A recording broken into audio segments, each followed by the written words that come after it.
Hey, so JD with Pulpit and Pen and Polemics Report. So here's what's going on. As you know, Pulpit and Pen is a website that produces polemics content. Polemics is a field of theology in which we take what people are saying, we compare it against the scripture to see whether or not it's true. And it's hosted in Sydney, Montana, in the middle of nowhere. It's the ministry of a medium-sized Baptist church. And we have a giant reach, like more readers to Pulpit and Pen than Charisma News, Charisma Mag, Baptist News Global, One News Now, the Baptist Press, and it's all polemics news, which I think is awesome. But we have writers, we have contributors. I have a media manager. We pay for web hosting. It's a hugely expensive undertaking to have the type of traffic that we have at Pulpit and Pen, and so it can sometimes be a financial burden. And so we have ad revenue on the website, which would make sense because we have a ton of traffic. And so Kyle J. Howard, we did a post about him. Well, we've done a lot of posts about Kyle J. Howard. That's a guy born with extreme white privilege who identifies with a supposedly oppressed minority group, and that's how he identifies, even though he's not oppressed whatsoever. He was born with a silver spoon in his mouth.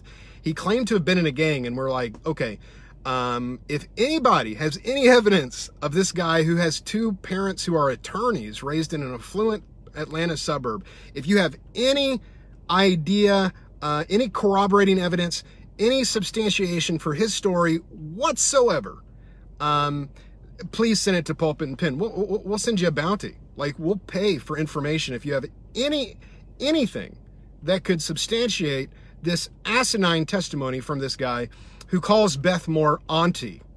Okay, like, that's paternalism. Okay, so he's on her plantation, and so he was a Southern Seminary grad or Southern Seminary student, professional community organizer, a supposed racial trauma counselor, although I can't find that's actually a career. He just calls himself that. By the way, I'm a heresy trauma counselor is what my Facebook profile says now.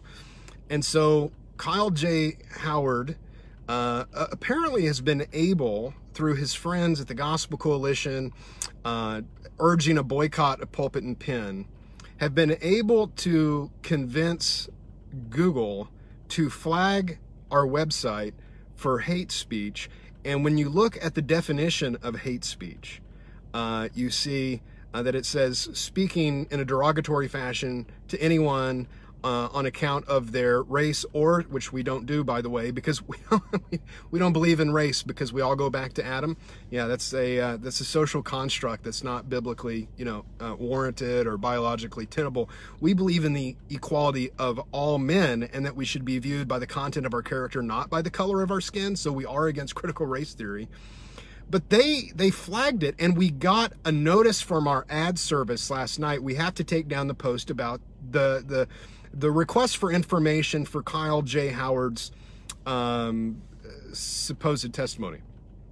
And so we thought, well, this is weird. This has never happened in the history of Pulpit and Pen, ever. And it's never happened in our history of advertising. So we didn't know what the warning was or what it was for. We just had a rep for our ad company reach out and say, you need to pull this down. And I told the guys, I don't know what's going on. I mean, I know what's going on. They're flagging it. For what at the time I didn't know. Like hate speech, what have we said that is hate speech? Like, we believe everyone is equal, that there's no ethnicity that is superior to any other ethnicity. But at the same time, we have a fundamental ideological and theological disagreement that we are putting forward in a responsible, theologically astute fashion to make a point using biblical theology that people should be viewed as individuals, not according to a supposed identity group that is oppressed. And so I told the guys, if they flag anything else, we're done. So that post did come down. By the way, it's going back up, and that's kind of the point of what I'm getting to. They sent us an email tonight, and they said, we need you to take down the post about Sam Alberry being a gay priest. And we're like, okay, hold on, what? He is a gay priest. he told people he would rather them watch Game of Thrones than read Pulpit and Pen. What is hate? We reported accurately what happened. How's that quote unquote hate speech? Then we got a warning about a post I did about skinny jeans. Why I hate skinny jeans. It's my opinion why I think they're dumb. And the post is tongue in cheek, but I was lamenting the loss of manhood in America as based on stylistic choices. And I began the article by saying, this is not a theological argument. This is a matter of preference, but I am lamenting the loss of masculinity in Western culture. And then there was another post about transgenderism that they flagged, in which we said, listen, if you want to ban guns because of the school shooting in Colorado, and it was a transgender student who did it, wouldn't you want to ban transgenderism too? And at the end of the post, we said, we don't want to ban transgenderism because you can't really ban sin. We were making a point that the problem when it comes to mass shooting is sin. Like, the problem is sin. It's a heart condition. It can't be fixed by laws because murder's already illegal. Don't murder anybody. That's the point of the post. Don't murder anybody. And they called it hate speech. When we're like, could y'all stop killing people? They called it hate speech. So they're flagging all of the LGBT posts. So anything that we've written about transgenderism or the LGBT. So here's the irony.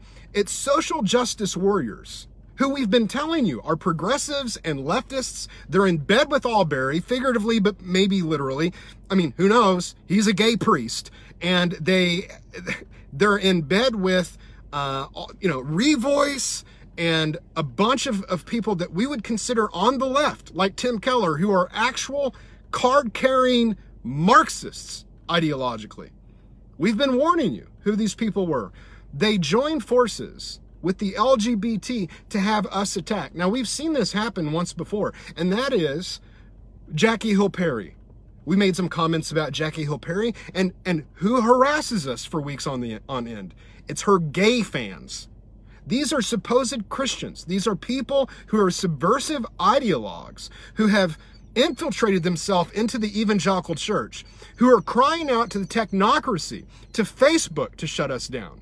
They're crying out to Twitter to shut us down. They're crying out to Google to shut us down. And so Google basically says, oh, you can't advertise on any of these platforms anymore because they're a tech god, lowercase g, and they have the right of ultimate censure. So here is a situation in which leftists masquerading as Christians go to a tech giant to censor Christian journalists by taking down our ad revenue. Let me explain what a colossal mistake that is. If you thought that you're going to muzzle us, you had a dumb thought.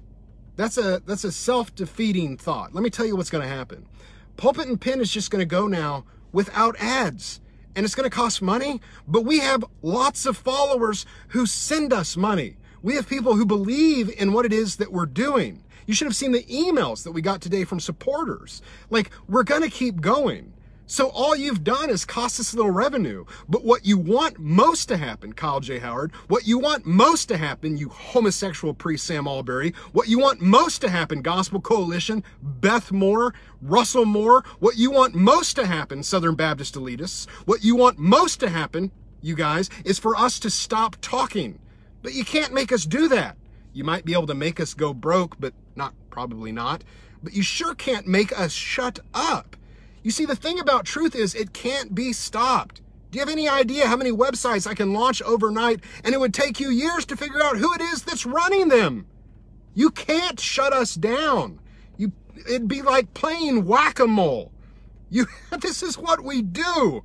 Do you know who you're messing with? This is Pulpit and Pen, all right? We're the most trusted source for polemics and discernment, and we play hardball, y'all. So you take the ads off our site. Now we have nothing to fear whatsoever. We're just going to go harder. And you know what? Without the ads, guess what? There's more readers because they don't want the block. They don't want the pop-ups. It's a faster website, which ranks it higher in search results because there's no ads slowing it down. And it just frankly doesn't annoy people as much. All that's going to do is drive more traffic to Pulpit and Pen. Now, what do you want? You want us to be broke or you want us to go away? because we're sure not going away.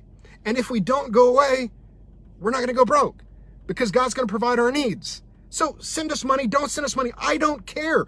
Give money to your own local church. God will take care of Pulpit and Pen. We have supporters. Don't post a Patreon link.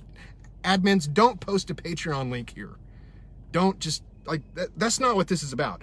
The point is, you can't shut up truth. There are 7,000 who've yet to bend the knee to Baal. And Pulpit and Pen is one of those. Like, we're a bulldozer. We're going to steamroll you now. Like, the thought that you can get us to shut up by complaining to Google, you don't know us. We're the people who grab a Bible and walk into an LGBT event against the current of the parade, preaching through a bullhorn. We're the people. I'm the guy that walked into Jim Bakker's studio and got tossed when calling him a false prophet in the middle of a live broadcast. I'm the guy that got tossed from a Rodney Howard Brown event when he's calling Trump the Messiah. And I'm like, yeah, I like Trump fine, I suppose, as a president, but he ain't Jesus and you're not preaching the gospel. I'm the guy that literally got tossed out on my can for that. Do you think you're going to make me go away by stripping ad revenue or getting Google to complain? The truth is, a good preacher will even preach from the dead. They're going to be quoting Pulpit and Pen for years to come. They're going to read our material. And when you ban us, all you do is make us more popular. It's like when you try your boycotts and your block parties. You're like, everybody boycott Pulpit and Pen. And then people go, what the heck is Pulpit and Pen? And then they go look, and we see the readership go up, up, up, up, up, up, up. Why? It's the opposite of Marxism. As I explained the other night, it's actually called capitalism. It's supply and demand. It's supply-side economics. People want truth. They're not going to get it from the Gospel Coalition. People want honesty, and they're not going to get it even from some people who are on our side, who are afraid of what people might think, the wrong people, not like fellow Christians, but they're worried about what people may think of their lack of political correctness. They're not going to get it from there. They're going to come to Pulpit and Pen. And so we're going to keep doing what it is that we're doing. And we're going to tell the truth, and we're going to make a lot of people mad. And that's fine. Because when people get mad, it's because it hurts. And if it hurts, it's because it's truth. There's truth to it. That's why it hurts. And that's why you can't kill Pulpit and Pen, because you can't kill truth. It's just going to keep coming. And it's going to steamroll you boys over at the Gospel Coalition like a freight train. Because you know what? People are figuring out who Sam Albury is. They figured out who Russell Moore is. I remember when we were the first ones to criticize publicly Russell Moore, and we were told it was going to destroy us. And now you know that that squirmy little sucker can't go anywhere without people asking him about Pulpit and Pen. So it's just going to keep coming harder and harder and harder and harder. And you can't make it go away. So bring on the censorship, boys. You go right ahead. God has his men, and they will not be quiet or bend the knee.